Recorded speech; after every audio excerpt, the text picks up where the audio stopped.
Thank you, Ariella, for those most powerful words. Ladies and gentlemen, it's an honor and privilege for me to welcome you here tonight.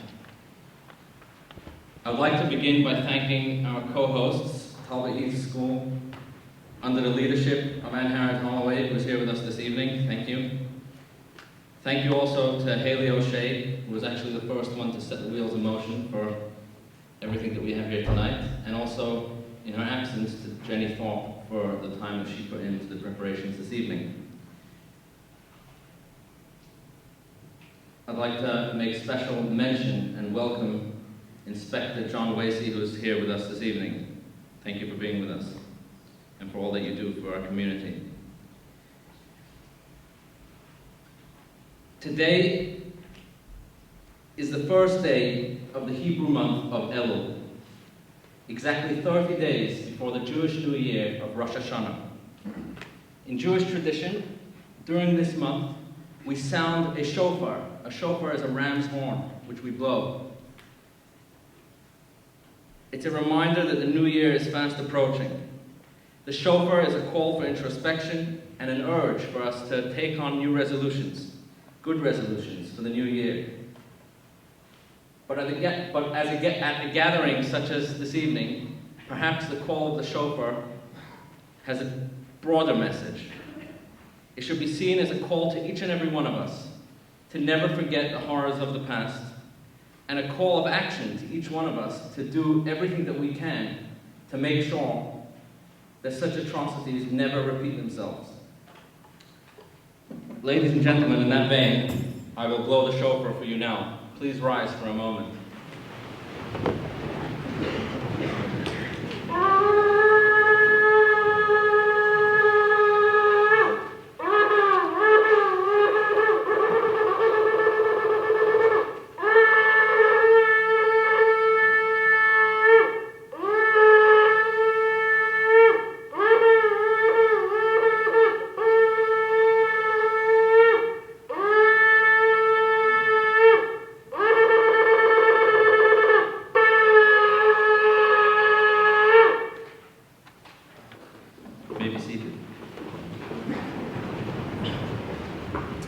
When we gather for an evening like this,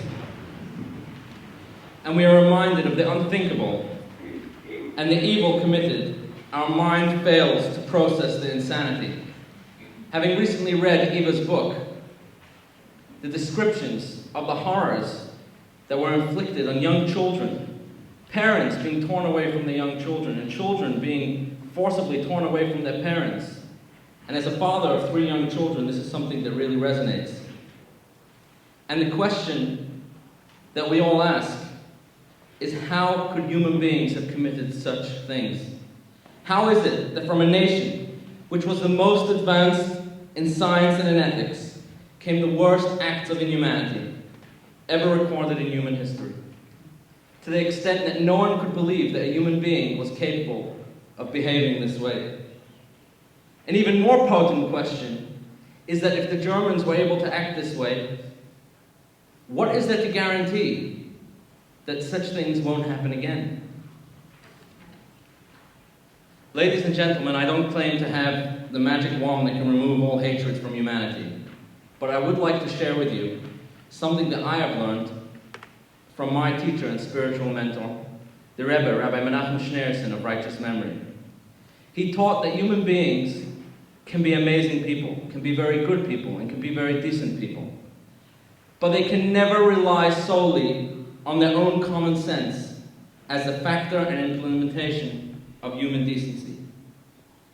This is because, as good as the intentions are, the human mind is too easily bribed and is capable of a monstrous rationalization that could override even the most traditional bounds of morality.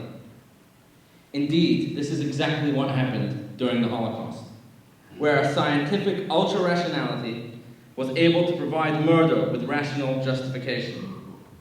So what's the solution? The only way to counter such a possibility is that our intellect should be based on the foundation of all things, which is the knowledge that there is a creator of the world who created every human being in his divine image, thus giving infinite dignity, and infinite value to each and every human being. We must accept a higher, divinely ordained moral code, an absolute moral code, that isn't the product of our intelligence, and thus isn't subject to being overridden by our wonderful explanations and rationalizations. I refer specifically to the 7 laws known as the Noahide laws, which were given by God to all of mankind, and serve as the moral compass and basis of any decent society. If we want to ensure that such atrocities don't ever happen again, then it is the responsibility of each and every one of us to bring this awareness into our own lives, into our schools, into our families, and into our communities. It is only through teaching these values to ourselves and to our children that we will protect the long-term morality of society. Ladies and gentlemen, it is now my distinct honor and privilege to introduce you to our guest this evening. Eva Schloss is the stepsister of Anne Frank and herself a survivor of Auschwitz. But Eva is far, far more than a survivor. She is a builder, a healer, a storyteller, and a model of endurance and quiet strength. Eva, who recently celebrated her 90th birthday, travels the world to share her story and teach morality and decency. Eva, you are an inspiration, and we are grateful and so happy that you're here with us this evening. Eva will be interviewed by Mrs. Bilha Wieder. Amongst other accomplishments, Bilha is a woman who is a chartered psychologist, and she headed the family department of the therapy department in an adult psychiatric hospital for almost 3 decades.